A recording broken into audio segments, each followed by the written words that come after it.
আমি একটু কথা বলি।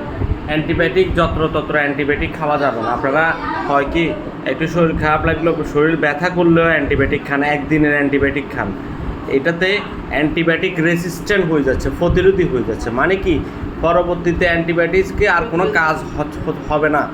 মনে করেন যেসব অ্যান্টিবায়োটিক আইসিইউতে দেওয়া হয়, এইসব 4th জেনারেশন 5 জেনারেশন অ্যান্টিবায়োটিকগুলা এখন এই ফার্মেসিওয়ালারা দিচ্ছে। ক্লাবুসেপ, তারপর ক্লাবুনেসিক অ্যাসিড, সেফুরিক্সিম, এজিথ্রোমাইসিন, এই আরও মানে দামি দামি সব আপডেটেড। এই আপনারা এই অ্যান্টিবায়োটিক খাবেন না। হ্যাঁ,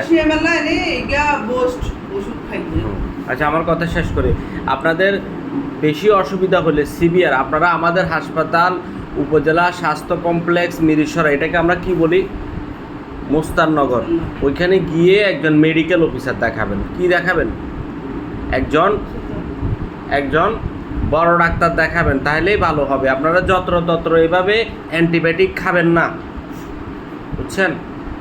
এই অ্যান্টিবায়োটিক একসময় আর আপনার শরীরে কোনো কাজ করবে না। আপনি বললেন যে আপনার একটু খারাপ লাগলে আপনি অ্যান্টিবায়োটিক খান, এটা আপনাকে বন্ধ করতে হবে।